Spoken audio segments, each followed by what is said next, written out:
आजच्या तिसऱ्या सत्रामध्ये आपण 88 आणि 89 असे दोन दृष्टांत घेणार आहोत. तत्संदर्भातली अज्ञात 139 क्रमांकाची लीळा या दृष्टांत पाठासंदर्भातली ही सुद्धा आपण या ठिकाणी त्या लीळेचे चिंतन करणार आहोत. कालचा दृष्टांत 87 क्रमांकाचा बघितला. यामध्ये प्रथम विरहिणी जी आहे त्या प्रथम विरहिणीचा दृष्टांत आपण बघितला. कवणी एक विरहिणी असे आणि तिचा जो पती आहे तो देशाउरा गेलेला आहे, म्हणजे अन्य देशामध्ये राज्यामध्ये तो व्यापारांच्या निमित्ताने गेलेला आहे. आणि जर का कुणाच्या माध्यमातून जर का त्यांनी पाठवलेल्या वस्तू किंवा त्यांनी पाठवलेला निरोप जर का कोणी घेऊन आला तर काय व्हायचं, ते ऐकून किंवा त्यांनी पाठवलेल्या वस्तू बघून त्या प्रथम विरहिणी जी असते तिला सुख होतं, म्हणजे ती त्याच्यामध्ये समाधानी आहे की मला हे भेटलं. जसं आपण आहोत ईश्वराच्या असन्निधानी आपण अनेक गोष्टी आपण शोधून ठेवलेल्या आहेत ज्याच्यामध्ये आपण सुख घेतो. नाव आपण त्याला देवाचं लावतो, परंतु जसं एखादा अवसर करायचा आहे, अवसर हा एक प्रकार वेगळा असतो. त्याच्यामध्ये निरूपण म्हणजे महानुभाव पंथामध्ये निरूपण अवसर असा शब्दप्रयोग होतो, परंतु त्यामध्ये निरूपणाचा वेळ फक्त 1च तास असतो. बाकीचे जे तास असतात ते भजन म्हणण्यात जातात, 4-5 आरत्या म्हणण्यात जातात आणि 2-3 तास पूर्णपणे जेवणात जातात. म्हणजे मूळ जो काही अवसर ज्याला आपण म्हटलं जातं किंवा ज्याच्यासाठी या सगळ्या गोष्टी केल्या जातात त्या गोष्टीला वेळ फक्त 1च तास आहे. जसं असतं ना, विमानाचा प्रवास सगळ्यात कमी वेळ असतो, परंतु इथून विमानतळाला जा, विमानतळावरून आतमध्ये ते चेकिंग वगैरे हे ते सगळं करून त्यालाच वेळ जास्त लागतो. विमान प्रवासाला मुळात वेळ कमी लागतो. तसं आपण अन्य गोष्टींमध्ये आपण सुख मानून घेतलेलं आहे. मी माझ्या एका काव्यामध्ये पण लिहिलेलं आहे की त्याच्यामध्ये म्हणजे वियोगाचं दुःख तर नाहीच, परंतु इतर गोष्टींमध्ये मी ते सुख मानून घेतलेलं आहे. आणि ते जर का भेटलं, एखाद्या ठिकाणी जर का गेलो, काही लोक आम्हाला भेटतात की आम्ही अमक्या ठिकाणी गेलो स्थानाला आणि आम्हाला आरती भेटली. तिकडे आरती म्हणजे जी आरती नगारा वाजवून वगैरे करतात ती आरती भेटली. त्यांना एवढं सुख असतं तिकडे.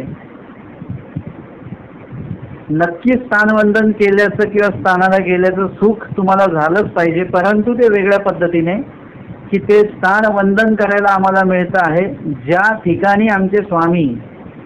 तुम्हाला अशा पद्धतीने सुख भेटलं पाहिजे त्या स्थानाचं की तेच ठिकाण आहे ते की ज्या ठिकाणी आमचे स्वामी, तेव्हा काळी आमचे स्वामी जेव्हा या ठिकाणी बीजे केलं होतं स्वामींनी, त्यावेळी स्वामी या ठिकाणी विराजित झालेले होते, ते ठिकाण आहे.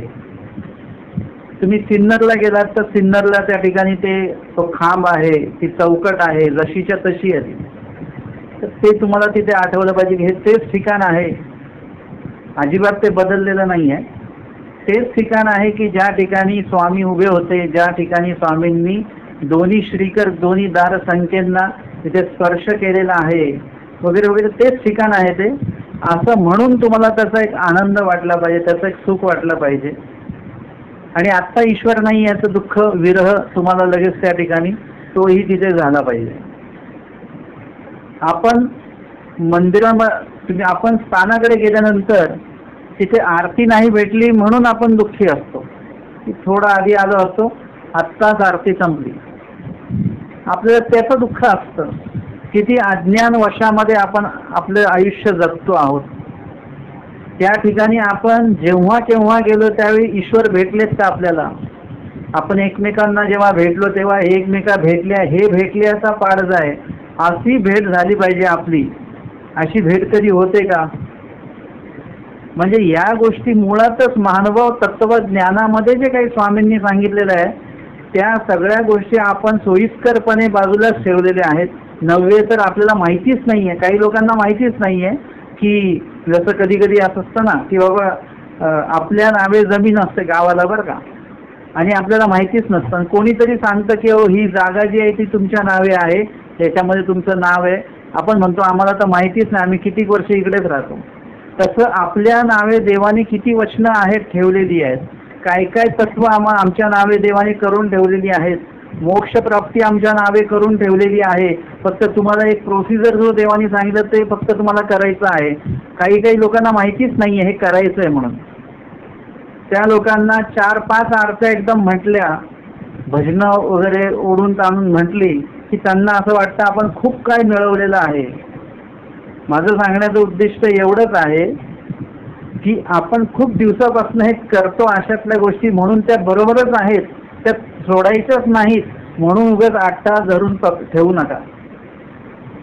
मी काल परवा एक लेख लिहिलेला की बाबा अनेक उपहार सोहळ्यांमध्ये आपण कितीतरी पैसे हे करतो, जमा करतो पैसे, आणि आपणच खाऊन ते जमा करतो ना पैसे की हां आपण हा मेनू ठेवलेला आहे, सगळ्यांनी पैसे जमा करा, आणि मग तो पैसे जमा होतात, तो मेनू तयार केला जातो आणि आपणच खातो आणि शांत राहतो. काय मिळवलं याच्यातनं? रोज पण ते तुम्ही तेच करताय, रोजही तुम्ही तेच चालू आहे. आपण पैसे मिळवतो आहोत, त्याचा तो काहीतरी खर्च करतोय, पदार्थ आणतो आहोत, आपण खातो आहोत आणि झालं शांत. स्वामींनी सांगितलं ना, विकाराची चतुर्विध चाल सांगितलेली आहे, सेवना शेवट सांगितलेला आहे. संबंधी अधिकार नाही, संबंधी विकार, विकारी रस, रसियाभिमुख, त्याच्यानंतर सेवा आणि मग निवृत्ती. एकदा सेवन केलं की मग आपण परत शांत होऊन जातो. कधीही बघा एखादा पदार्थ खाण्यासंदर्भात आपली किती एकदम धावमेळ हे ते असते, एकदा ते पदार्थ खाल्ला की मग शांत बसून राहतो आपण. मग असं काय वाटतं की उगाचच एवढी धावपळ करत बसलो आपण. तसं अनेक गोष्टींसाठी आपण हे करत असतो, अनेक कार्यांसाठी आपण पैसे काढत असतो. त्या संदर्भात मी लिहिलेलं होतं की आपण उपयुक्त कार्यांसाठी ते द्रव्य देऊ शकतो. मग कुणीतरी म्हणालं की नाही नाही याच्याने पण देव होतो, आमका आमका ते 55 उपहार केला, लोक जमतात वगैरे, स्मरण होतं. आता मला हे सांगा, कुठल्या 55 उपहारामध्ये कोण बरं सांगा की ते स्मरणाला बसतात सगळे? भजनं तर चालू असतात, तिथे आरत्या तर चालू असतात. कोणी जर का एकच आरती घेतली की एकच म्हणूया, ते म्हणतात नाही नाही 5 आरत्या झाल्या पाहिजेत, 5 भजनं झाली पाहिजेत, हे झालं पाहिजे, ते झालं पाहिजे. कोणी असं नाही म्हणत की नाही स्मरण झालं पाहिजे म्हणून. सलग कोण स्मरणाला बसतं? अवतार दिन साजरे केले जातात. आपण आता इथे उल्हासनगर मंदिरामध्ये आपण ही प्रथा सुरुवात केलेली आहे की आल्यानंतर 1 तास आधी स्मरण होणारच आहे, 3 ते 4, आणि त्याच्यानंतर मग निरूपण होणार. अवतारांनी जे सांगितलंय नामस्मरण ते तर आपण करतच नाही आहे. आपला वेळच चाललेलं आहे जेवण बनवण्यात, जेवण खाण्यात, पंक्ती वाढण्यात, आणि परत ते सगळा काढलेलं परत ते सगळ्या वस्तू इकडे तिकडे ठेवण्यामध्येच आपला वेळ चाललेला आहे, आणि आपण याच्यातच सुख मानून घेतलेलं आहे. आमच्या स्वामींनी अशा लोकांसाठी एक वचन उच्चारलेलं आहे. स्वामींनी सांगितले, अज्ञानाचे नि प्रसादे हा जन सुखिया होऊन असे. म्हणजे अज्ञानत्वाचा प्रसाद आपल्याला असा चांगला मिळालेला आहे की आपल्याला असं वाटतं की हेच आहे. आपल्याला आता शहरामध्ये जे दूध मिळतं आपल्याला असं वाटतं की एकदम छान आहे, ते मलाही चांगली येते, हे ते, परंतु ते बनवतात कसं? अज्ञान आहे, आणि आपण त्याच्यामध्ये सुखी आहोत. नाही, आमच्याकडे जे ते आणून देतात ना ते चांगलंच दूध असतं म्हणून आपण पक्के आहोत.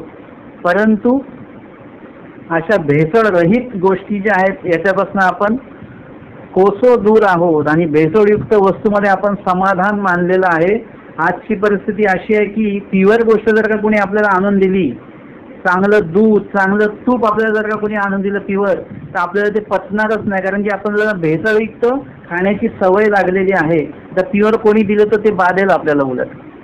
तसंच आहे की जर का आपण ईश्वरोक्त विधी जर का कोणाला सांगितलं ना तर त्यांना ते खोटं वाटतं. वचनं दाखवली, लीळा दाखवली तर त्यांना असं वाटतं की नाही हे खोटं आहे, आम्ही जे करतो ते बरोबर आहे, आम्ही जे करतो ते बरोबर आहे. म्हणजे कुठेतरी आपल्याला कशा कशामध्ये आपण सुख मानून बसलेलो आहे याचा शोध घ्या आधी. जे ज्यामध्ये आपण सुख मानून बसलेलो आहोत त्या ईश्वराला अपेक्षित आहेत का, ईश्वराला ते मान्य आहेत का गोष्टी, ह्या गोष्टी पण आपण बघणं गरजेचं आहे. आणि म्हणून कालच्या दृष्टांतामध्ये आपण बघितलं की ती जी पत्नी आहे त्या पत्नीला त्या पतीने पाठवलेले जे काही पदार्थ असतात ते पदार्थ बघून तेणे सुखासी ये, इतर गोष्टी बघून तिला सुख येणार नाही, पण पतीने पाठवलेला पदार्थ, वस्तू, वस्त्र, अलंकार वगैरे काय असेल तर ते बघून तिला काय होणार, सुख होणार, आनंद होणार. म्हणजे आपल्याला सुख कशामुळे झालं पाहिजे, इतर गोष्टींपासून नाही झालं पाहिजे, ईश्वरोक्त विधीपासनं, ईश्वरोक्त जे काही नियम सांगितलेले आहेत, जे काही आचरण सांगितलेले आहेत ते करत असताना, जे विहित केलेलं आहे ते करत असताना आपल्याला सुख झालं पाहिजे. असं कालच्या दृष्टांताचा आपण एक सारांश बघितलेला होता आणि त्याचा सिद्धांत होता, तैसे परमेश्वर वियोगी विरहिया पुरुषासी आणि के काही ते नाही सुखासी नाहीये. ईश्वर विरही पुरुषाला कशाने सुख येत नाही. स्थान प्रसाद वासनिक भिक्षू शास्त्र तेने सुखासी ये. मग कशाने सुख येतं तर स्थान प्रसाद वासनिक भिक्षू हे जे ईश्वराने विहित केलेलं आहे. आता कोणी कोणी म्हणतं हे कुठे सांगितलं, चतुर्विध साधन देवाने सांगितलेच नाही असे म्हणणारे लोक सुद्धा आहेत बरं का. परंतु त्याचं विश्लेषण बघूया. स्थान देवाने कसं सांगितलेलं आहे बघा. स्वामी सांगतात, एथीच्या संबंधा गेले ते तुले ओटे गोटे तुम्हा नमस्करणी किंगा. म्हणजे त्या ठिकाणी आपण गेलं पाहिजे, वंदन केलं पाहिजे, लीळा आठवली पाहिजे. लीळा आठवण्याअर्थी तर ते आहेच की नाही. त्याच्यानंतर प्रसाद तर विहित दिलेलाच आहे. प्रसाद सुद्धा स्वामींनी काय केलेला आहे, तो विहितच केलेला आहे, सांगितलेला आहेतच. त्यानंतर वासनिक आणि भिक्षुक, वासनिक सुद्धा सांगितलेला आहे आणि भिक्षुक सुद्धा सांगितलं. मा हेसनी देमती कैसेनी डावलेली. म्हणजे इथे दोन्ही आलेच ते की जे ईश्वरा संबंधित जे जीव आहेत त्यांची भेटगाठ तुम्हाला घ्यायचीच आहे. कुणीतरी तुम्हाला म्हटलं की हो चक्रधर स्वामींचं मंदिर इथे तू आमच्या गावामध्ये आहे बरं का, आपण नवीनच गेलो, लगेच आपण म्हणून जाऊ दे, आम्हाला काही विहित केलेलं नाही आहे ते, असं म्हणू का आपण? लगेच जाऊ आपण. आपल्याला कोणी सांगितलं की तुमचे नातलग राहतात बरं का आमच्या घराच्या मागे, मग आपण त्यांची चौकशी नाही करत का, कोण आहेत, कुठले, त्यांचं नाव काय काय, आणि जर का लगेच लक्षात आलं की लगेच जाऊन आपण त्यांना भेटतो सुद्धा. मग येथीच्या साधकाला भेटावं, आमचे स्वामी जिथे बसलेले आहेत, विराजित झाले, जी जागा नमस्कारी तिकडे जावं, हे काय वेगळ्या अर्थाने सांगावं लागेल का तुम्हाला? स्वामींनी नसतं सांगितलं तरी पण आपण तिथे गेलो असतो की बाबा हा हे ठिकाण आहे ते ज्या ठिकाणी आमचे स्वामी येऊन गेले, असतंच की नाही. आपण एखाद्या रस्त्याने जात असतो तेव्हा आपण सांगतो आम्ही पहिली इथे राहत होतो बरं का. आणि कदाचित जर का ते घर तिथे जवळ असेल तर आपण जाऊन बघतो सुद्धा ते घर कसं आहे, काय आहे वगैरे, जर का आपलं विकत घर असेल तरची गोष्ट. म्हणजे आपल्याला अशा अन्य गोष्टींविषयी जर का एवढी ममता आहे तर मग हे स्वामींनी काही विहितच केले पाहिजे असं काही नाही आहे. विहित नसते केले तरी पण आम्हाला तिथे जाणं आहेच, त्या लोकांची भेट घेणं आहेच. आणि इथे तर एन केन प्रकारे आमच्या स्वामींनी ते विहित केलेलंच आहे. स्थान प्रसाद वासनिक आणि भिक्षुक हे ईश्वर विहित आहे आणि त्याच्यामुळे तुम्हाला या चतुर्विध साधनाची भेट घ्यायची आहे. चतुर्विध साधनाच्या ठिकाणी योग्य वाटेल ती क्रिया, म्हणजे विधीमध्ये बसेल ती क्रिया जी आहे ती आपल्याला करायची आहे. मी काय सांगितलं, योग्य असेल ती क्रिया करायची आहे. स्थानाला जाऊन मग तिथे आपण काय काय करत बसतो. स्थानाला चांदीचे डोळे, देवाला डोळे द्यायचे आहेत, देवाला नाक द्यायचा आहे, देवाला कान द्यायचा आहे. अजूनपर्यंत एकही व्यक्ती असा नाही की ज्यांनी सोन्याने तर चांदीचं मन बनवलेलं आहे आणि ते देवाला दिलं. असं बनवलंय कोणी नाही. स्वतःचं मन काढून तुम्ही वाहू शकत, तर सोन्या चांदीचं वाहिलं का कोणी? मन कुणाला व्हायचं नाहीये, कान व्हायचे, नाक व्हायचे, डोळे व्हायचे आहेत, असं सगळ्या गोष्टी व्हायच्या आहेत. हे कुठे आलेलं आहे, कुठे सांगितलं देवानी? स्वामी म्हणतात येत तैसे काही न लगे, जे स्थानवंदनाला जायचं आणि तिथे अन्यथा क्रिया करायच्या, या गोष्टी आधी आपण सगळ्यात आधी बंद केल्या पाहिजेत. आणि मग अशा ठिकाणी सुख वाटणं म्हणजे काय आहे की त्या ठिकाणी तुम्हाला गेल्यानंतर त्या लीळेचं जो काही आठवण्याचा जो विशेष आहे तो अधिक प्रमाणामध्ये असणार आहे. तुम्ही तुमच्या घरी लीळा आठवाल त्याच्याही पेक्षा आश्रमात तुम्ही अधिक चांगल्या प्रकारे लीळा आठवू शकता. त्याच्याही पेक्षा अधिक चांगल्या प्रकारे तुम्ही त्या ज्या ठिकाणी ती लीळा घडलेली आहे त्या ठिकाणी ती लीळा अजून चांगल्या प्रकारे तुम्ही आठवू शकता. म्हणजे या गोष्टी त्या ठिकाणी आपल्याला साधणार आहेत त्या स्थानाच्या ठिकाणी. आणि म्हणून स्थान बघितल्यानंतर सुख, भिक्षू भेटल्यानंतर सुख का वाटलं पाहिजे? आमच्या ओळखीचे बाबा आले म्हणून सुख वाटलं नाही पाहिजे बरं का. आमचे आवडते बाबा आले म्हणून सुख नाही वाटलं पाहिजे. तर जे बाबा आलेले आहेत ते आम्हाला काहीतरी निरूपण केलं, त्यांनी 2 गोष्टी सांगितल्या, आमचं अज्ञान निरसन केलं, ईश्वरोक्त विधी आम्हाला सांगितला, त्याचं ते सुख असलं पाहिजे. आणि म्हणून वासनिक भेटल्यानंतर सुद्धा ह्या चर्चा आहेत. हे ज्ञान चर्चा जी असेल, निरूपण चर्चा जी असेल ती आपली झाली पाहिजे. की त्या दिवशी कुठली लीळा झाली, कुठलं वचन झालं, कुठला दृष्टांत झाला, यावर वासनिकांनी आता बोललं पाहिजे एकमेकांशी. वासनिक जर का भेटल्यानंतर उन्हाळा किती आहे, महागाई किती आहे, सरकाराचं काय चालू आहे, आमच्या विरोधी पक्षाचं काय चालू आहे, या गोष्टी बोलण्याचे आता दिवस नाही आहेत. तुमच्या बोलण्याने काही फरक पडत नाही. घरातले लोक तुमचं ऐकत नाही तर देश काय, देशातले लोक कोण ऐकणार आहे आपलं? म्हणजे आपल्याला ह्याच्यात वेळ घालवायचा नाहीये. देवाबद्दल जर का चर्चा केली, ईश्वरावर तुमची बुद्धी असेल तर ईश्वराच्या परिवारावर असेल.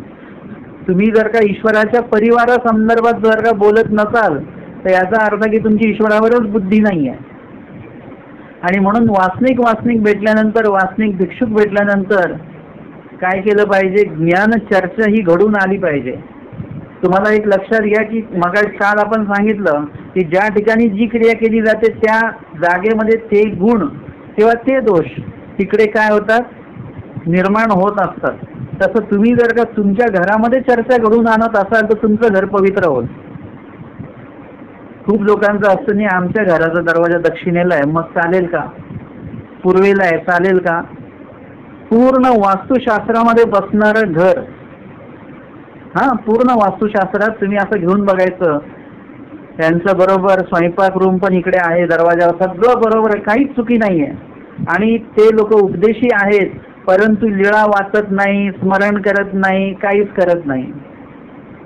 मग त्या वास्तुशास्त्रामध्ये पक्क बसणाऱ्या त्या घराचं काय करायचं काय? त्याचं काही उपयोग नाही आहे त्याचा. घर कसं का असे ना, ते झोपडी असे ना, काय असे ना, त्या ठिकाणी तुम्हाला काय करता आलं पाहिजे? तुम्हाला देवधर्म करता आला पाहिजे, देवधर्म तुम्ही केला पाहिजे, तर त्या घराला किंमत आहे, नाही तर त्या घराला काही किंमत नाही आहे.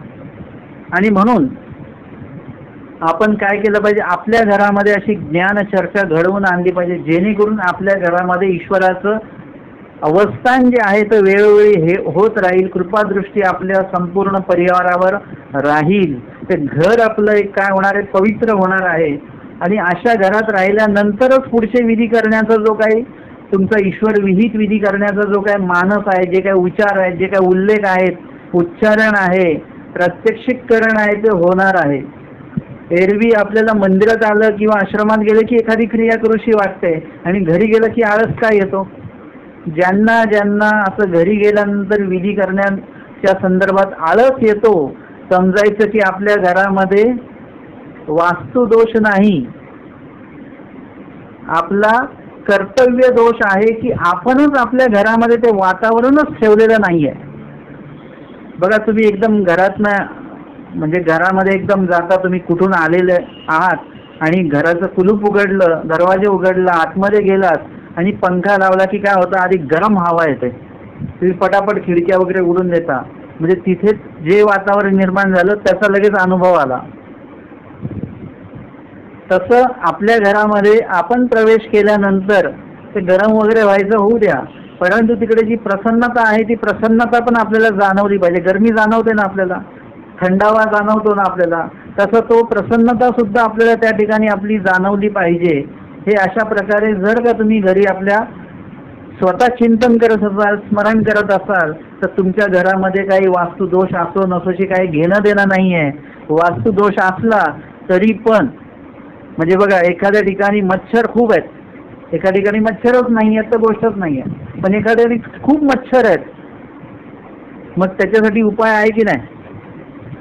तुम्ही एखाद्या मच्छर ज्या ठिकाणी अधिक प्रमाणामध्ये त्या ठिकाणी झोपले तरी चालेल, त्याच्यासाठी उपाय आहे. तुम्ही जर का तो मलम लावला, एक ती क्रीम लावली की त्याच्याने मच्छर चावत नाही.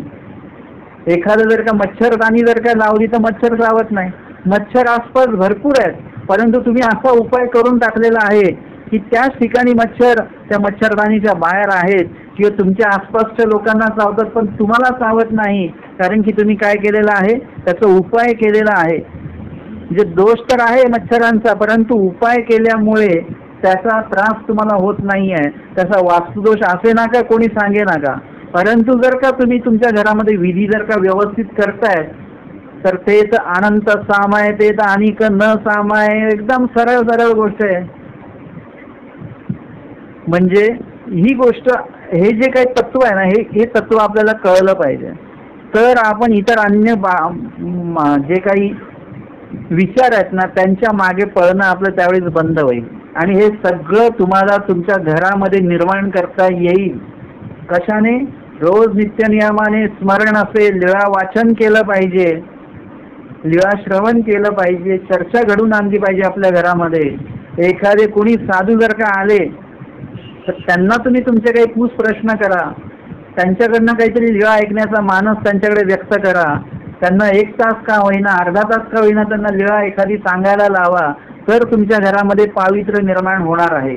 आणि अशा सगळ्या गोष्टी ज्या आहेत, वासनिकांना भेटले, वासनिक भिक्षुकांना भेटले, वासनिक स्थानवंदन करतायत, वासनिक प्रसाद वंदन करतायत किंवा साधू सुद्धा, तर यांच्यामुळे तुम्हाला सुख आलंच पाहिजे, कारण ह्या सगळ्या गोष्टी ईश्वर विहित आहेत बरं का.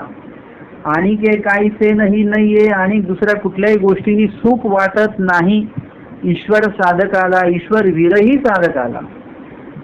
आजचा जो दृष्टांत आहे 88 क्रमांकाचा, या 88 क्रमांकाच्या दृष्टांताची जी लापणीक आहे ते आपण बघणार आहोत. एकासी पदार्थी पदार्थ बुद्धी असे परी सेविना. आता मागील दृष्टांताची जी विरहिणी आहे तिला पतीने पाठवलेल्या पदार्थांवर पदार्थ बुद्धी आहे, आणि आजचा जो दृष्टांत आहे दुसऱ्या विरहिणीचा, तिला सुद्धा पदार्थी पदार्थ बुद्धी आहे. म्हणजे तिला साखर साखर दिसते, मीठ मीठ दिसतंय. हिला सुद्धा, दुसऱ्या विरहिणीला पण साखर कळते, मीठ कळते, तूप कळते, सगळे पदार्थ कळतात. पण पहिली विरहिणी जी आहे तिला पदार्थी पदार्थ बुद्धी असते आणि सेवन सुद्धा करते. ती तुमच्या पतीने तुमच्यासाठी ही मिठाई पाठवलेली आहे, ती आनंदाने ती मिठाई खाते आणि तिला ती गोड सुद्धा लागते. एखादा अलंकार पाठवलेला असेल त्याच्याविषयी आनंद होतो, तो आनंद, तो जो अलंकार जो आहे तो काय केला जातो, उपयोगात सुद्धा आणला जातो. वस्त्र असेल तर वस्त्राच्या ठिकाणी वस्त्रबुद्धी आहे आणि ते वस्त्र नेसल्या जातं. म्हणजे पदार्थी पदार्थ बुद्धी आहे. आणि परत सेवी सुद्धा कोण? पहिली विरहिणी. परंतु दुसरी विरहिणी कशी आहे न, तिला काय आहे की पदार्थी पदार्थ बुद्धी आहे, तिला पण सगळ्या गोष्टी कळतात, परी सेविना, परंतु ती त्याचं सेवन नाही करत. जरी तुमच्या पतीने मिठाई पाठवलेली आहे परंतु ती मिठाई ती खात नाही. सेविना, ती म्हणते अरे पतीच नाहीये तर त्याच्याशिवाय गोड खाऊन करायचं काय. अलंकार जरी दिलेला आहे तरी पण ते सेवन करत नाही. अलंकार आहे, सोन्याचा आहे, जपून ठेवला जातो, परंतु त्याची सेवना म्हणजे त्याचा जो उपभोग घेतला गेला पाहिजे त्या वस्तूचा, त्या पदार्थाचा, तो घेतला जात नाही. जैसा दुसरी विरहिणीचा, दुसरी विरहिणी जी सांगितलेली आहे त्या दुसऱ्या विरहिणीच्या संदर्भामध्ये ही घटना घडत असते.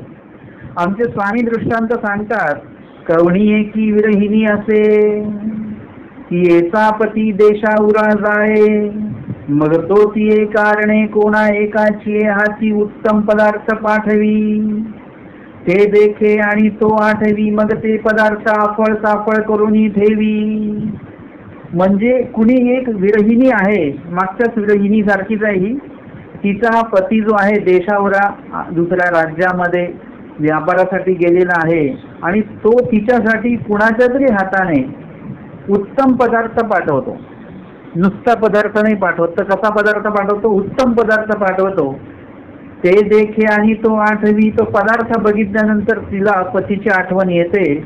मग ते पदार्थ आफळ साफळ करून ठेवी. परंतु तो एक दुःख आहे की पती जवळ नाहीये, समोर नाहीये, ह्याचं ते दुःख असल्यामुळे ते पदार्थ ती काय करते? आफळ साफळ करते, म्हणजे आदळा आपट करते त्या पदार्थाचं. काय करायचं या साडीचं, काय करायचं या अलंकाराचं, पदार्थाचं? ती इकडे तिकडे अस्ताव्यस्त करून टाकते, आदळ आपट करते. तिला दुःख होतं त्याच्याविषयी, परंतु ते काय फेकून देत नाही. तिला त्याची पदार्थ बुद्धी आहे तिच्यावर. या संदर्भातली जी लीळा आहे अज्ञात 139 क्रमांकाची, जरठ तथा कोमळ विरही या निरूपण. जरठ विरही आणि कोमळ विरही. आता आपल्याला काय चालू आहे? प्रथम विरहिणी, दुसरी विरहिणी आणि तिसरी विरहिणी. आणि लीळेमध्ये काय आलेलं आहे? कोमळ विरहिणी आणि जरठ विरहिया, कोमळ आणि जरठ. आता या दृष्टांतामध्ये जे विरहिणी सांगितलं याच्यामध्ये फक्त स्त्रीच येऊ शकते, परंतु लीळेमध्ये जो सांगितलेला आहे जरठ तथा कोमळ विरहिया, म्हणजे ह्याच्यामध्ये कोणी पण येऊ शकतं, पुरुष सुद्धा येऊ शकतो आणि स्त्री सुद्धा येऊ शकते. या संदर्भामध्ये आपण बघूया की स्वामी सांगतात की तो पदार्थ ती देखे, बघते, त्याच्यामुळे पतीची आठवण येते. मग ते पदार्थ आफळ साफळ करून ठेवी, म्हणजे आदळा आपट करून ती ते ठेवते. याचा सिद्धांत काय सांगितलेला आहे? तैसे परमेश्वर वियोगी पुरुषासी परमेश्वराविन सुखासी नाहीये. तैसे परमेश्वर वियोगी जो पुरुष आहे, ज्याला वियोग दिलेला आहे आणि ज्यांनी वियोग मानलेला आहे. वियोग काय एका दोघांना दिलेला नाही देवाने, कोणाकोणाला दिलेला आहे सांगता येईल उत्तर? सगळ्यांनाच दिलेला आहे वियोग. सगळ्यांना सोडून गेलेत ना, ज्यांना घेऊन गेले त्यांचा वियोग तर नाहीच. आणि ज्यांना परमेश्वर आठवतायत त्यांना सुद्धा ईश्वराचा वियोग नाही, परंतु जे ईश्वराला आठवतच नाही आहेत अशा सगळ्यांना ईश्वराने वियोग दिलेलाच आहे. सरसकट बघितलं तर सगळ्यांनाच वियोग देवाने देऊन ठेवलेला आहे. आता पुढचा प्रश्न काय आहे? परमेश्वर वियोगी पुरुषासी, म्हणजे ईश्वराने जे वियोग सगळ्यांनाच दिलेले आहे ते सगळेच आले, परंतु आपण अजून एक टप्पा पाडूया. ईश्वर वियोगी या पुरुषासी म्हणजे ज्याने ईश्वराचा विरह मानून घेतलेला आहे बरं का, सगळ्यांनीच मान्य केलेला नाहीये. सगळ्यांनी नाही मान्य केला, काहीच लोकांनी तो मान्य केलेला आहे. त्यांनाच काय म्हणता येईल? ईश्वर विरही पुरुष, ईश्वर वियोगी पुरुष. विरही तेच होऊ शकतात ज्यांनी वियोग मानलेला आहे की देव मला सोडून गेले. हा वियोग ज्यांना झाला, हे दुःख ज्यांना झालं, तीच व्यक्ती विरह भावणार आहे, दुःख भावणार आहे आणि तीच व्यक्ती विरहिया म्हणून ती ओळखल्या जाणार आहे. याच्या व्यतिरिक्त ज्यांना ज्यांना कोणाला आठवतच नाही देव, ज्यांना ज्यांना ईश्वर वियोगाचं दुःखच नाही आहे, तर ते जे कोणी जीव आहेत ते ईश्वर वियोगी पुरुष म्हणून मानल्या जाणार नाहीत. म्हणून आपल्याला दिवसभरामध्ये थोडं तरी दुःख असावं ईश्वर सोडून गेल्याचं, नव्हे तर प्रतिक्षणी आपल्याला देव आठवला पाहिजे. ईश्वराचं वियोग दुःख आपल्याला असलं पाहिजे. तुमचं जर का कोणी असं कोणी व्यक्ती असतं की तो व्यक्ती असला की एकदम चांगलं वाटतं आपल्याला की म्हणजे हा नाही, हे सोबत पाहिजेत अमक्या ठिकाणी यात्रेला वगैरे वगैरे कुठे. मग अशा काही पण असलं की आपण त्या व्यक्तीची आठवण करतो, रे ते असतं तर बरं झालं असतं बरं का, ते असतं त्यांना हे आवडलं असतं, ते असते तर अजून छान वाटलं असतं. म्हणजे त्या व्यक्तीची आपण पदोपदी आठवण काढत असतो. तसं ईश्वराला सुद्धा आपण असंच आठवायचं आहे. प्रत्येक क्रियेच्या ठिकाणी आज आपण हे ग्रहण करतो काहीतरी पदार्थ, अशा वेळी स्वामी असते तर किती छान झालं असतं. आज आपण आपल्या घरात काहीतरी डेकोरेशन केलं, घर आपलं सुंदर केलं, जसं स्वामी रामधरण्याच्या घरी आले तसं आपल्या घरी आले असते स्वामी, आपण कुठे आसन ठेवलं असतं, या कल्पना आपल्याला करता आल्या पाहिजेत, असे विचार आपल्याला करता आला पाहिजेत. आपण तर घरचंच चालू असतं, आज स्वयंपाक काय बनवायचा, भाजी कशी बनवायची, पातळ बनवायची, सुकी बनवायची, तिखट बनवायची, पिवळी बनवायची का लाल बनवायची, जास्त तेल टाकायचं का तूप टाकायचं, पाणी आज किती भरायचं आहे, लादी किती पुसून घ्यायची आहे, फिनाईल टाकायचं की नाही टाकायचं, ह्याच सगळ्या गोष्टी दिवसभर चालू असतात आपल्या. आपण कधी ईश्वराला वेळ देतो का? आपले 3 टाइम ठरले, त्रिकाळ परमेश्वराचे आठवावे, सकाळी दुपारी संध्याकाळी. सकाळी एकदा उठलं की पहिले आपलं देवदेव केलं की विषय संपला, मग देवाचे आपली भेट थेट नोकरीला जाणारे संध्याकाळी, मध्ये देव आठवणे नाहीत. एकदा देव केलं की नाश्ता कधी होतो, नाश्ता झाला की बाहेर कधी पडतो, बाहेर पडले की रिक्षा कधी भेटते, रिक्षा कधी भेटली की स्टेशनला कधी पोहोचतो, स्टेशनला पोहोचले की डब्बा कुठे भेटतो, डब्बा भेटला की जागा भेटते की नाही, उतरायला भेटतं की नाही, बस एवढंच चालतं. आणि घरी जे लोक आहेत त्यांचं घराचं त्यांचं ते काम चालतं की घराचं हे काय करायचं, घराचं ते काय करायचं, बस एवढंच चालतं. परंतु ईश्वराविषयी आपण कधी असं कधी वेळ चिंतन करतो का? फक्त पंचावतार जयंतीलाच चालतं बरं का आपलं. पंचावतार दिन, गोविंद प्रभू अवतार दिन असला की भजनं, आरत्या, स्तवन, गजर, सगळं उपार्पण बाकीच्या अवतारांना आवडणारा नाही, गोविंद प्रभूंना काय आवडतं तेच बनवायचं बस. बाकीच्या अवतारांनी काय करायचं? मग गोविंद प्रभूंना गुळ आणि शेंगदाणे चणे आवडतात, बाकीच्यांना अवतारांना कुठे आवडतात? मग त्यांची व्यवस्था काय? म्हणजे हे काय आहे, आपण हा एक अन्यथा ज्ञान आपण पाळून ठेवलेला आहे की त्यांना जे आवडतं मुळामध्ये, म्हणजे आपल्या देवाला काय आवडतं हेच आपल्याला अजूनपर्यंत कळलेलंच नाहीये की देवाला आवडलं काय, काय आवडलं देवाला. जेव्हा रिद्धपूरची लीळा आहे, आमच्या श्रीप्रभूंनी आंबे मागितले, आंब्याचं काही त्यावेळेस सीझन नाहीये, काही नाहीये, आणि अशा वेळेस स्वामींनी आंबे मागितले श्रीप्रभूंनी. सगळे म्हणायला लागले आता कुठे आंबे भेटणार आहे वगैरे वगैरे. परंतु भटोबास माईंभट्ट होते, ते म्हणाले की श्रीप्रभूंनी आंबे मागितले म्हणजे कुठेतरी आंबे आहेत, स्वामींना आंबे पाहिजेत का? आंबे नको आहेत स्वामींना, आणि पाहिजे असतील तर दुरुनी आंबा अवग्रहण आमच्या स्वामींनी केलेलं आहे. कुठलाही आंबा असेल, कुठे लागलेला असेल, त्या जीवाला काही कणव द्यायची असेल तर स्वामी तिकडून स्वीकारू शकतात. त्यांना तो आंबा नको आहे. तुम्ही एवढी गोष्ट लक्षात घेऊन चला, ईश्वराला पदार्थी काही लागले पण नाहीये, ते तुम्हाला आणि आम्हाला आहे. आपण कोण आहोत? प्रथम विहिरणीमध्ये पण आपण, विरहिणीमध्ये पण आपण बसत नाही. आपल्याला पदार्थी पदार्थ बुद्धी पण आहे, सेवन पण करतो, रममान पण होतो, आणि आयुष्यच पदार्थांसाठी देतो. आता शेवटची विरहिणी जी आहे ती वेगळ्या पद्धतीची आहे, त्याच्याही पेक्षा परमेश्वर पुढचे आहेत. परमेश्वर जीवामध्ये येतात का? नाही. आमच्या स्वामींना काही आंबा नको पाहिजे, स्वामी बघतात की हे लोक काय करू शकतात माझ्यासाठी, आणि ते लोक जातात. तो आंबा राखणीचा असतो, म्हणजे एकाच त्या आंब्याच्या झाडाला तिकडे ते आंबे असतात, आणि ते पण कपड्याने बांधून ठेवलेले आहेत की पक्ष्यांनी वगैरे ते खाऊ नयेत, त्या राजासाठी म्हणून ठेवलेले आहेत. हे जाऊन तिथे एका असुला एक आंबा द्या म्हणून बोलतात, तरी पण ते लोक काही द्यायला तयार नाही. मग रात्रीच्या वेळेस भटोबास काय करतात, तो आंबा श्रीप्रभूंसाठी तो काढून घेतात, तो बरोबर कुशळतेने. तिथे जे राखणीत असतात त्यांना सुद्धा कळत नाही, त्यांना माहिती आहे की सगळे लोक कधी झोपतात. 12, 1, 2 वाजेपर्यंत झोप नसते बरं का. झोपेचा काळ कुठला असतो? सकाळी 3 ते 6 हा झोपेचा वेळ आहे बरं का. आणि मला एक जण म्हटले, हॉस्पिटलमध्ये ॲडमिट होते, ते बोलते की दिवसभर लोक पेशंट असे हे करत असतात, परंतु सकाळी 2:30च्या पुढे सगळेजण झोपतातच म्हणे. ते ॲडमिट होते, त्यांनी ते निरीक्षण केलं, ते म्हणे झोपतातच. म्हणजे तो काळ जो आहे तो चांगल्या झोपीची एकदम हे आहे, त्यावेळेला प्रबळता असते. आणि भटोबासांना ते माहिती आहे, आणि त्या काळामध्ये बरोबर ते तिथे पोहोचले, ते आंबे घेतले, त्यांनी काढले आणि ते घेऊन आले, श्रीप्रभूंना अर्पण केले. श्रीप्रभू एवढे प्रसन्न झाले. कशासाठी प्रसन्न झाले? ते खूप दिवसापासून आंबा मिळाला नव्हता, बरं झालं तुम्ही आणला, असं याच्यासाठी. स्वामींनी हे बघितलं की हे लोक काय करू शकतात आपल्यासाठी.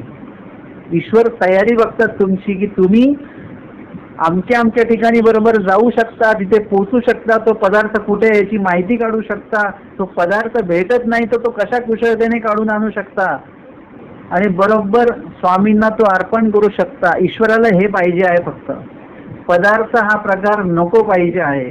आपण काय केलेलं आहे, त्या पदार्थांमध्ये आपण स्वतःही अडकलो आणि देवाला अडकवायला बघतोय.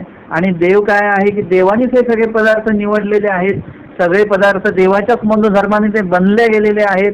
आणि त्याला देवाला तुम्ही कुठल्या पदार्थाचा आम्ही दाखवता की बाबा हे असं. सोनाराला सोन्याचं काय हे असेल, नवल आहे का सोनाराला? तुम्ही सोनाराला म्हटलं हे बघा सोनं सोनं बघा, तो म्हणा अरे मीच बनवलेलं आहे, मीच याचे अलंकार घडवतो, आमच्याकडे पाहिजे तेवढं सोनं पडलेलं आहे, आमचं आयुष्य पिढ्यानपिढ्या याच्यात सोन्यात गेले, तुम्ही काय आम्हाला सोनं दाखवता. तसं परमेश्वराला तुम्ही काय दाखवणार आहे पदार्थ आणि काय देऊ शकणार आहात. तर तुमची ती आवडी जी आहे ती तुम्ही त्यांना समर्पित करू शकता. आणि मग आपल्याला वियोग या गोष्टीचा पाहिजे, आपल्याला विरह या गोष्टीचा असला पाहिजे. बाकीच्या गोष्टींच्या मध्ये विरह आणि वियोग धरून बसण्यात काही अर्थ नाही. यांनी सांगितलं की परमेश्वर वियोगी पुरुषासी परमेश्वराविन सुखासी नाहीये. ईश्वराशिवाय त्याला त्याच्यामध्ये सुख वाटत नाहीये, दुसरी विरहिणी आहे.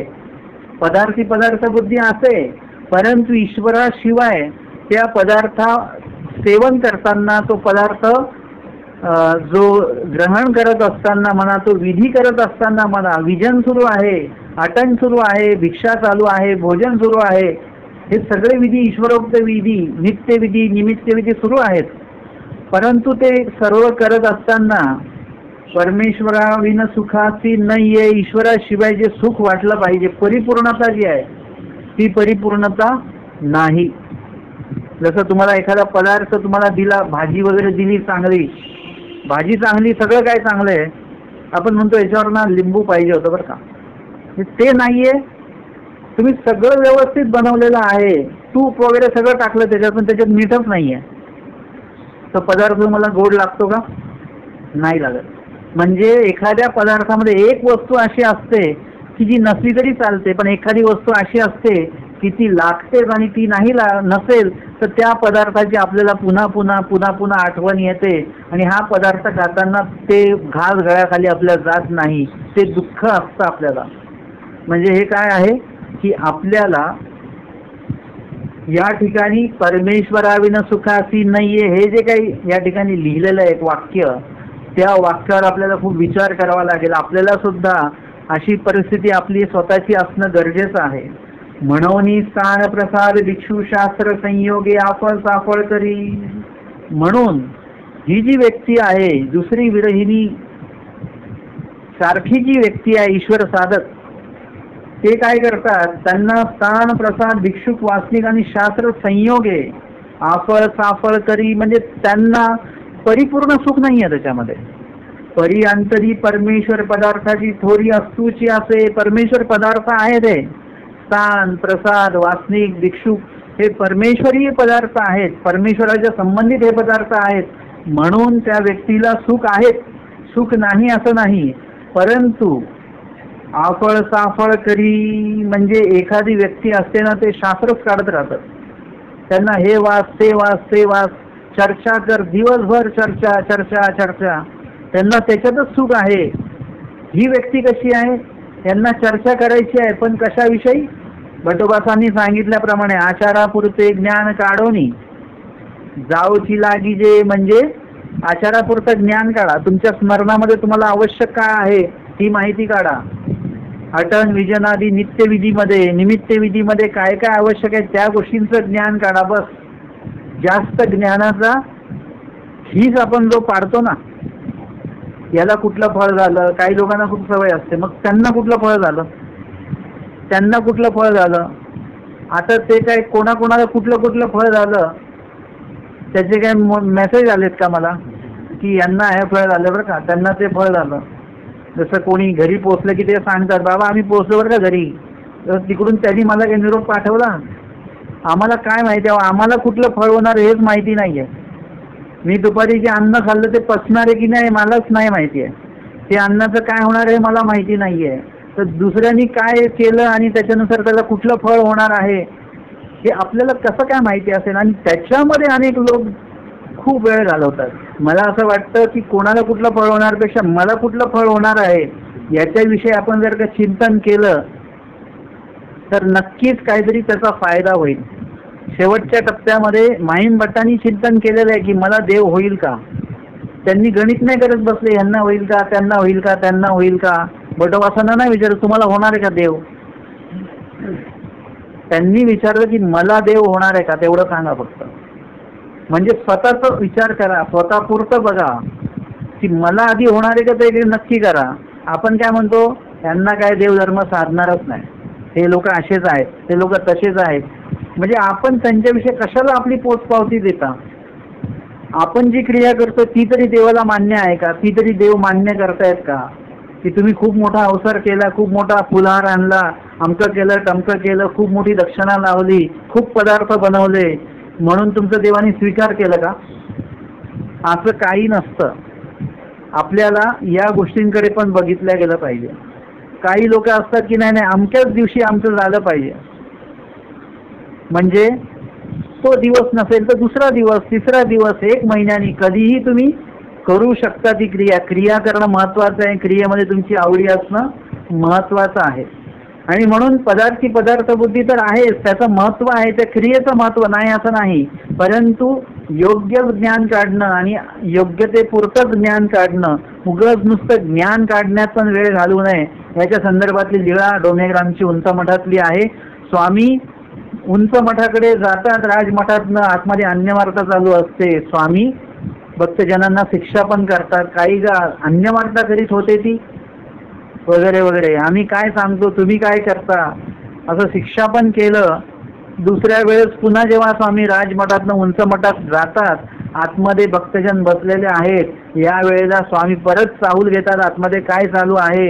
यावेळेस अन्यवार्ता चालू नसते, धर्मवार्ता चालू असते. स्वामींना बरं वाटतं, चांगली गोष्ट आहे. स्वामी आतमध्ये जातात, उंच मठामध्ये प्रवेश करतात स्वामी. आणि आतमध्ये गेल्यानंतर स्वामी उभे आहेत, परंतु स्वामींकडे कोणाचंच लक्ष नाही. जो तो आपलं मत मांडण्यामध्ये लागलेला आहे. स्वामी त्यांना म्हणतात, हे तुम्हा विषयत्वेची लागून ठाकले मा. स्मरणाचा वेळ गेला, इतर विधींचा वेळ गेला, लीळा वाचनाचा वेळ गेला. फक्त हेचं काय झालं, त्याचं काय झालं, हे असं कसं आहे, ते तसं कसं आहे. काही गोष्टी ज्या लिखित स्वरूपात नाही आला त्याचा काय निकाल लावणार आहे तुम्ही.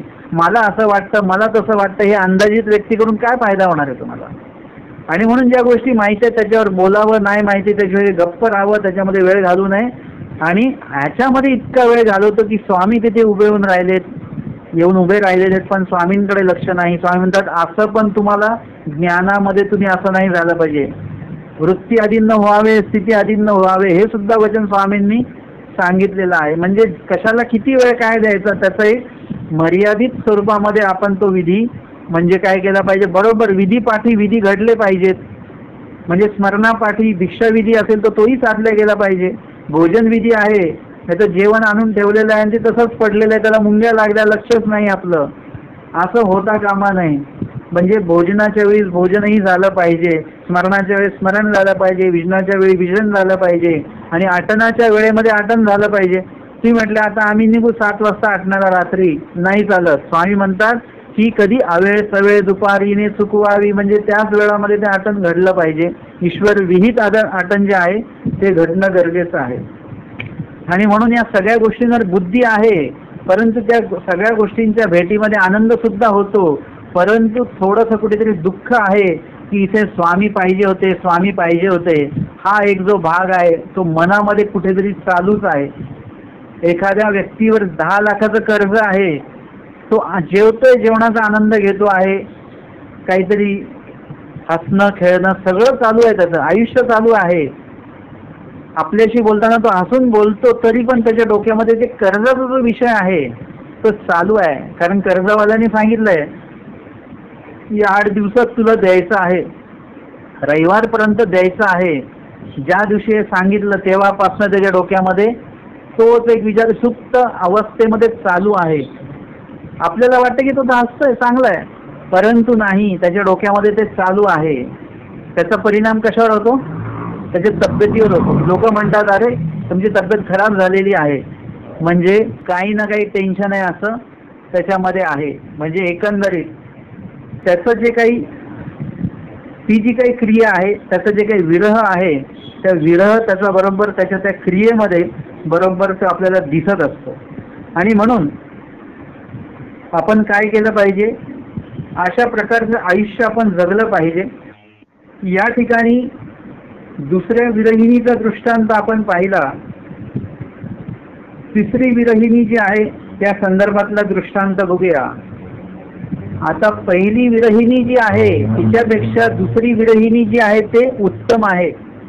तिच्यापेक्षा तिसरी विरहिणी जी आहे ती त्याच्याही पेक्षा उत्तम आहे. एकासी पदार्थी पदार्थ बुद्धीची नाही. पहिली जी आहे तिला पदार्थी पदार्थ बुद्धी आहे आणि सेवी. दुसरी विरहिणी जी आहे तिला पदार्थी पदार्थ बुद्धी असे बरं सेवी ना, आणि तिसरी जी आहे तिला पदार्थी पदार्थ बुद्धीच नाही आहे.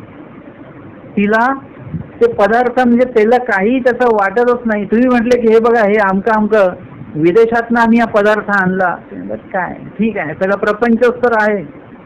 कोणी म्हटले हे आमच्या ठिकाणचा पदार्थ आहे, ते म्हणतात ठीक आहे, काय आहे, पदार्थच आहे, म्हणजे काय आहे, प्रपंचच आहे. विदेशातला काय आणि इथला काय, काय स्थूळ प्रपंचच आहे ना शेवटी. ज्यांनी प्रपंचाचा अभ्यास केलेला आहे, स्थूळ प्रपंच म्हणजे हा घरदार प्रपंच नाही बरं का. निर्णयामध्ये जो सांगितला आहे स्थूळ प्रपंच, सूक्ष्म प्रपंच, जड प्रपंच, पार्थिव प्रपंच, दिव्य प्रपंच, त्याच्या दृष्टीने जर का बघितलं तर सगळं प्रपंचच आहे. हे काय आणि ते काय. आपण म्हणू हा तांदूळ चांगला बरं का, पण कसा खायचा आहे तो, डाळ टाकूनच खायचा ना. का चांगला तांदूळ असतो त्याचा भात बनला की तो वेगळ्या पद्धतीने खावा लागतो असं आहे का काही नाही. म्हणजे शेवटी काय आहे, पदार्थच आहे. हा बारीक तांदूळ आहे, हा जाडा तांदूळ आहे, पण काय आहे, तांदूळच आहे. भातक म्हणतात त्याला, वेगळं काही नाव देतात का. हाही प्रपंच आणि तोही प्रपंच, ही बुद्धी आपली आली पाहिजे. आता ही जी विरहिणी आहे तिसरी, तिच्या बाबतीमध्ये कसं आहे, पदार्थी पदार्थ बुद्धीची नाही. तिला काही त्याच्यामध्ये सोनं सोनं वाटत नाही, चांदी चांदी वाटत नाही, लोखंड लोखंड वाटत नाही, कळवेल की तुपेल काही समजत नाही. ठीक आहे, सगळं सारखंच आहे. मा सेवील काही म्हणजे त्याची सेवना कशी करेल. आपण एखादा अलंकार का घालतो, लोखंडाचा अलंकार आणि सोन्याचा अलंकार, मग कुठला उचलतो आपण, सोन्याचाच उचलतो. आणि मग आपण त्याची सेवना म्हणजे ते उपयोगात नेतो का, कारण की आपल्याला पदार्थी पदार्थ बुद्धी आहे, समजतं हे सोनं आहे म्हणून ते आपण उचलतो. पण ह्या व्यक्तीची तिसरी विरहिणी जी आहे तिला पदार्थी पदार्थ बुद्धीच नाही आहे. मग सेवन काय करेल ती, कसलाही हार असो ना, सोन्याचा असो, चांदीचा असो, हिऱ्यांचा असो, कसलाही असो, तिला त्याच्यावर बुद्धीच नाही आहे. तिला ते खडेच वाटतात. तुम्ही म्हणाल हा 1 करोड रुपयाचा हिरा आहे, ती म्हणते दगड आहे, खडा नाही, हा काय हिरा नाही, हा काय आहे, दगड आहे, पाषाण आहे हा. तिला त्याच्याविषयी ती पदार्थ बुद्धीच नाही आहे. मा सेविल काही, आणि त्याच्यामुळे ती सेवना सुद्धा करत नाही, म्हणजे त्याचा उपयोग सुद्धा ती घेत नाही. जैसा तिसरी विरहिणीचा कवडी एकी जरट विरहिणी असे ती चंदन तैसा चिखलू अन्न तैसी माती.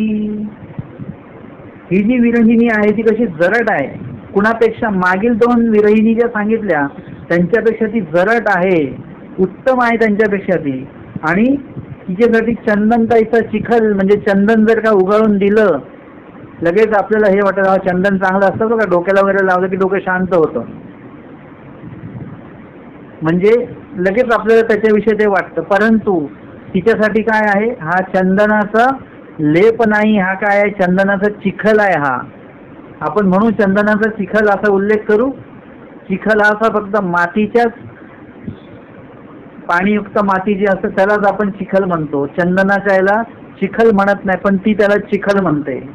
अन्न तैसी माती, अन्न म्हणजे काय, आपल्याला तर जसं मगाशी सांगितलं मी, हा मस्त आहे, बासमती आहे, हा अमका आहे, ते तमका आहे, आपल्यासाठी येते, तिसऱ्या विरहिणीसाठी नाही आहे. तिच्यासाठी कसं आहे, अन्न तैसी माती, ती अन्न खाते म्हणजे काय, ते खाताना तिला असं वाटतं आपण अन्न खात नाहीये, आपण मातीच खातो आहोत, आपल्याला चवच लागत नाहीये त्याची बिलकुल. त्याच्यामध्ये कुठल्याही प्रकारचं, जसं भटोबासांना तूप वाढलं सुरू आहे खाणं, परंतु त्याच्याऐवजी त्यांना तेल वाढलं आणि ते पण करडईचं तेल वाढलं तरी खाणं सुरूच आहे. कधी काळी तूप वाढलं तरी त्यांना काही नाहीये आणि कधी काळी करडईचं तेल वाढलं तरी त्यांना काही नाहीये. म्हणजे कसं आहे, अन्न तैसी माती, सगळं प्रपंचच आहे आणि त्याची कुठली चवच नाही वेगळी, असा तो प्रकार. पण तापामध्ये असतो तेव्हा आपल्याला कळतं की जे पण आपण खातो त्याची चवच लागत नाही, सगळं कडू कडू लागतं. हे आहे अन्न तैसी माती. ही परिस्थिती तिसऱ्या विरहिणीची आहे. आपली नेहमी अशी नसते अशी परिस्थिती.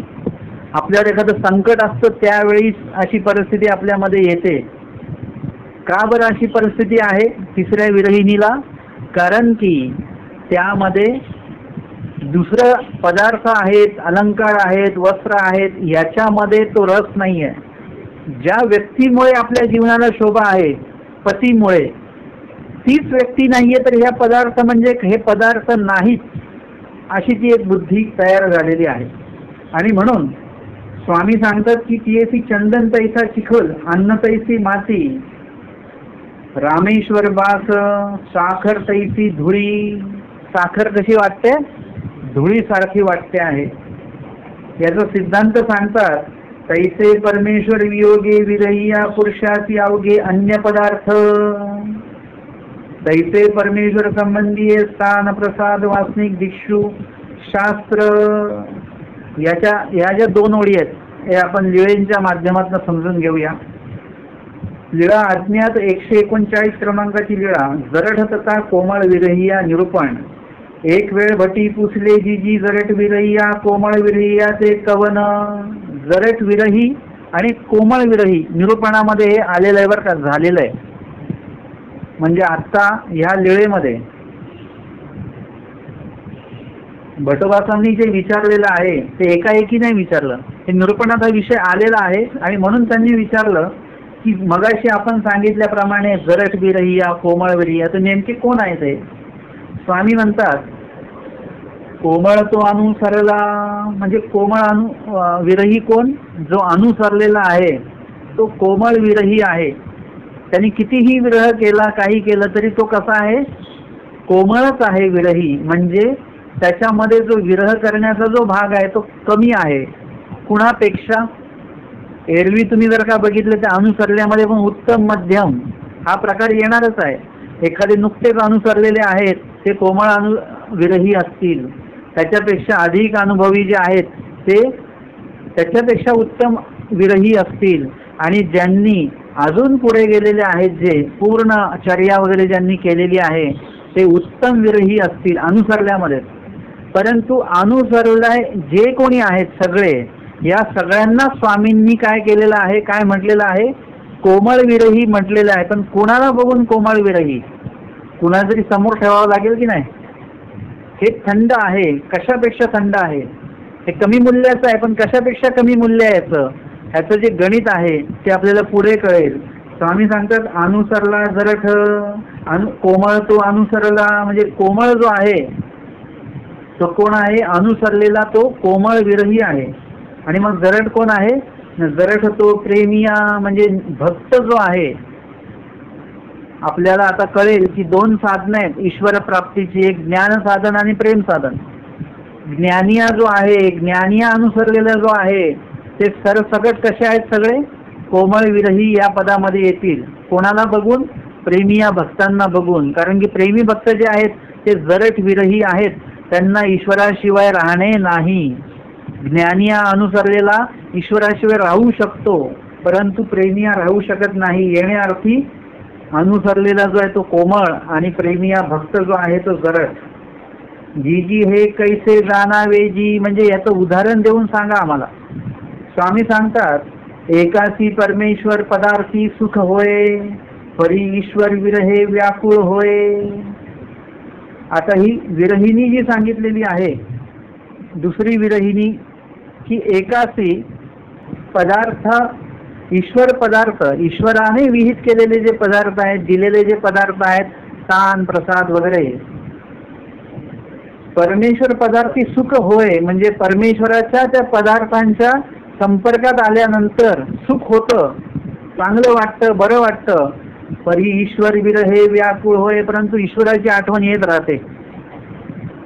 डोमेग्रांचं शिन्नस्थळीचं पाषाण आहे, विशेष आहे.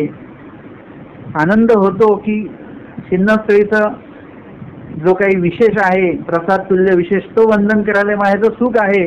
परंतु त्याला वंदन करत असताना अचानक स्वामींची आठवण येते, शिन्नस्थळीच्या लीळा आठवतात. एकीकडे विशेष वंदनाचं सुख आहे, परंतु एकीकडे ईश्वर विरह अजून उफाळून येत असतो.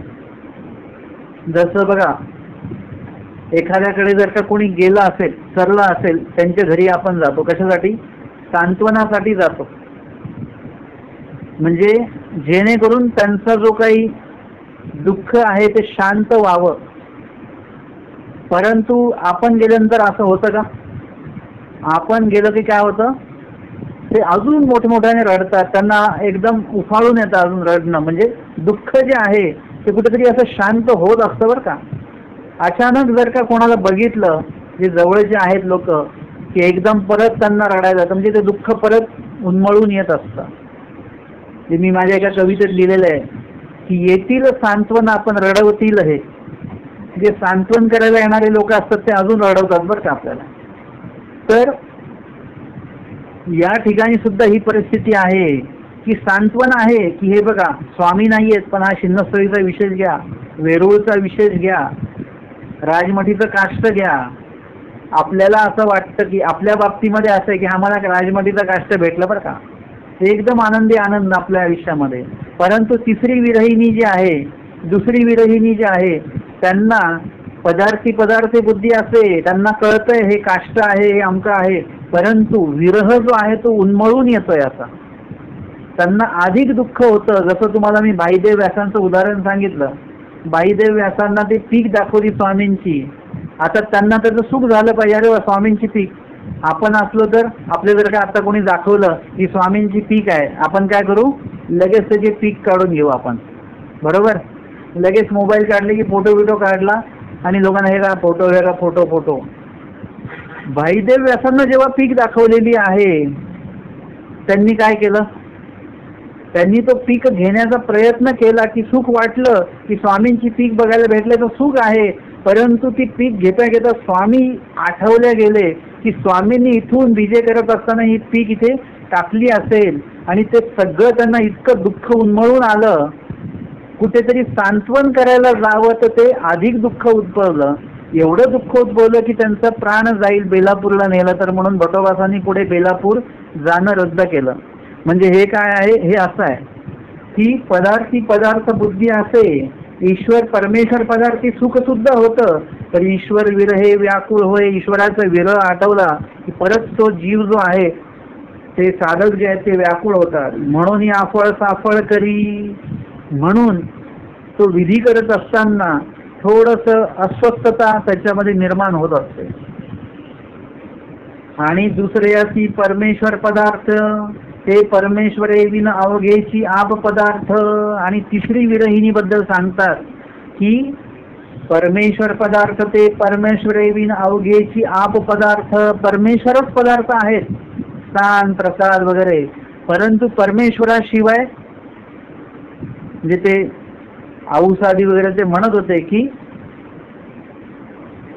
श्री चक्रधरा विन ते अवघे गंगा तीर कसे आहे, तांब तापतय असं ते. म्हणजे तिथे गेल्यानंतर औसाला म्हणजे त्यांना जर का तिकडे नेलेलं, आपण आता गंगातीर वंदन करून आलो की आपण सगळ्यांना सांगतो या टायमाला आम्ही गंगातीर नमस्कार केला, परंतु त्या ज्या सन्निधानातले भक्त आहेत त्यांना तिकडे गंगातीरला राहणे नाही. ते म्हणतात नको गंगातीरला जायचं नाही. गंगातीरला गेल्यानंतर काय होईल, पुन्हा ते स्वामींच्या लीळा आठवतील सगळ्या, म्हणजे प्रत्यक्ष सोबत फिरलेले आहेत ना स्वामींच्या.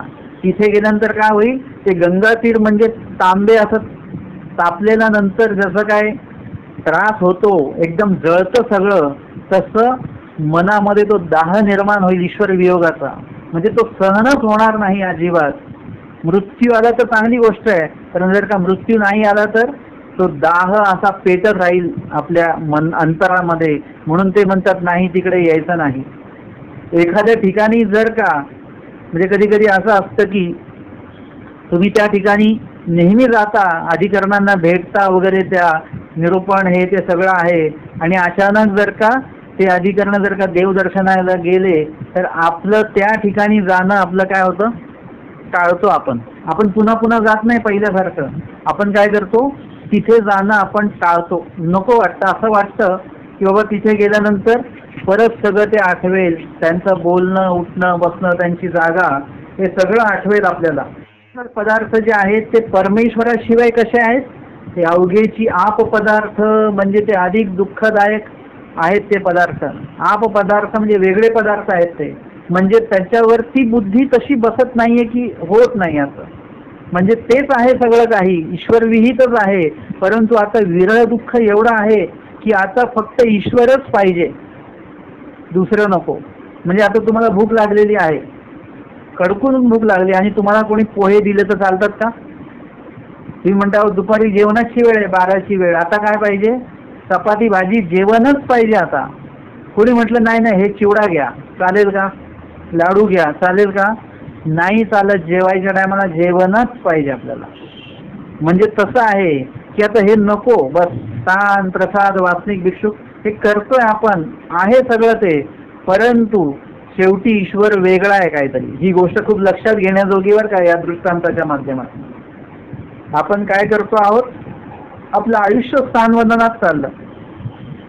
आमचा एक परिवार आहे, त्यांना आम्ही सांगितलं आता स्थानवंदन जो आहे ते खूप झालं, तुम्ही आयुष्यभर स्थानवंदनच करताय. गेले आश्रमात की तिथे गाडी करायची, स्नान करून यायचं, गेले आश्रमात की गाडी करायची, स्नान करून यायचं. मग आश्रमात पोथी ऐकली का? नाही ऐकली.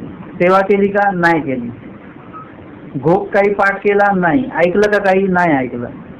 मग काय केलं, हे स्थान केले, ते स्थान केले, ते स्थान केले. मी त्यांना म्हटलं आता जाल तर आता स्थान वंदन करायचं नाही, ज्या आश्रमात जाल त्या ठिकाणी 8 दिवस गेले तर 8 दिवस तिथेच राहायचं, तिथेच पट्टीवर राहायचं, आणि तिथे जे पाळं येतं ते पाळं घ्यायचं, आणि रोज सकाळचा घोग, दुपारची पोथी, चिंतनी सगळं अटेंड करायचं.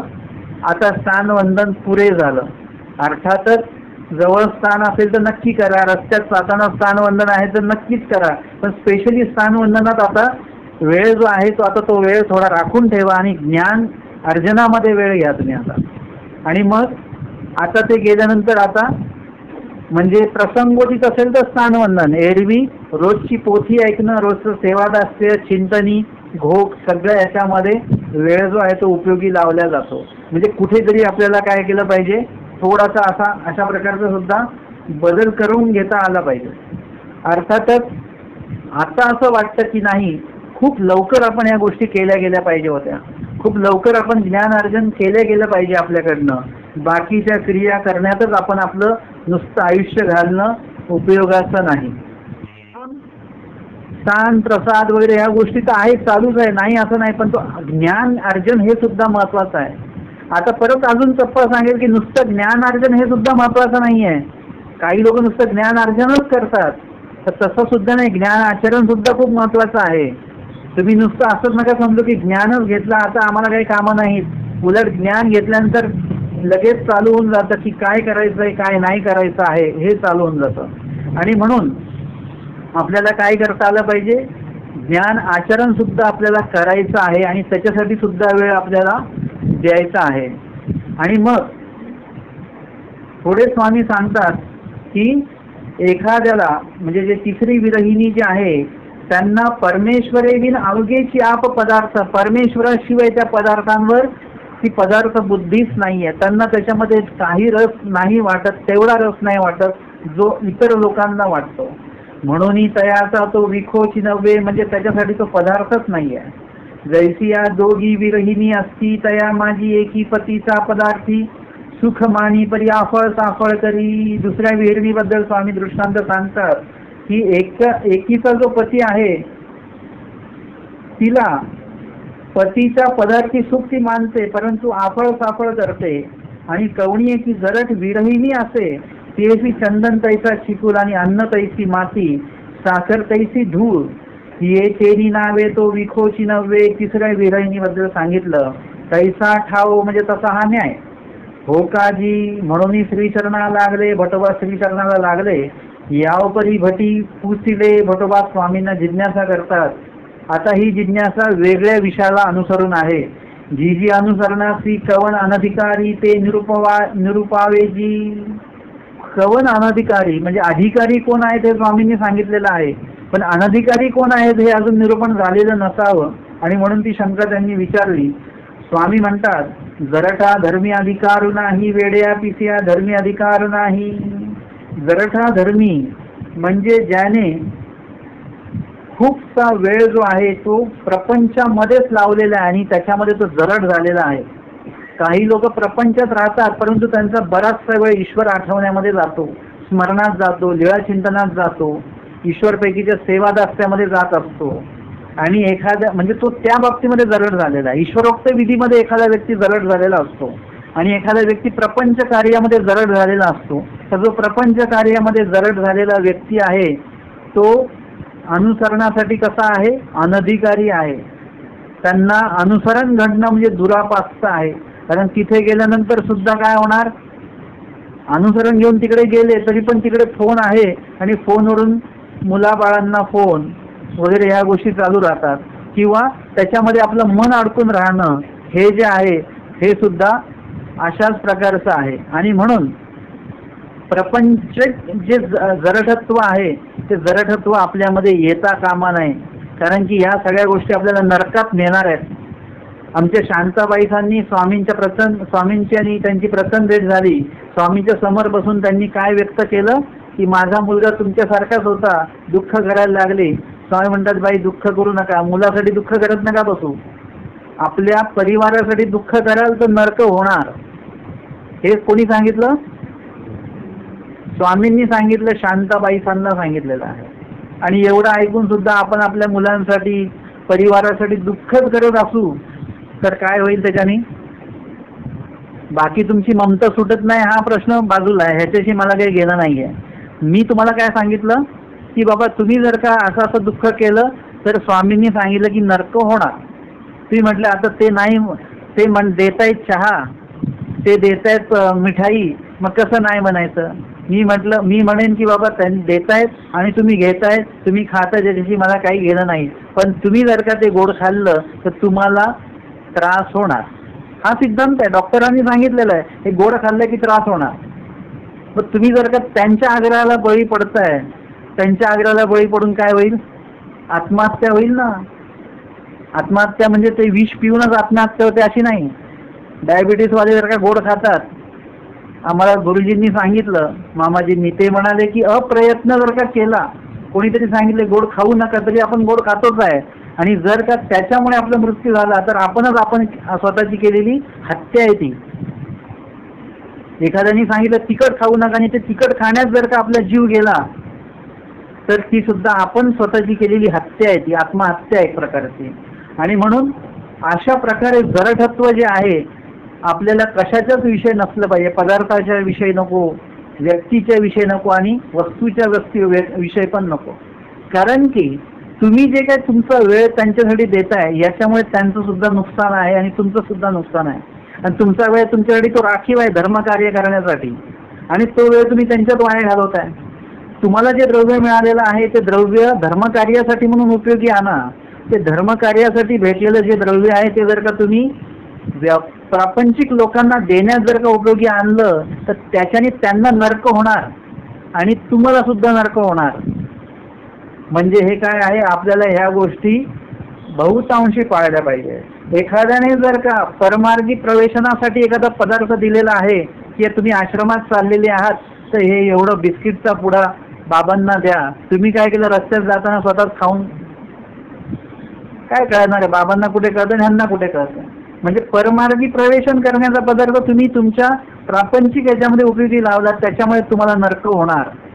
तो देणाऱ्याने सद्बुद्धीने दिलेला आहे, परंतु याच्यामुळे आपल्याला दुःख नरक होऊ शकतात. आणि म्हणून स्वामींनी सांगितलं परमार्गाचे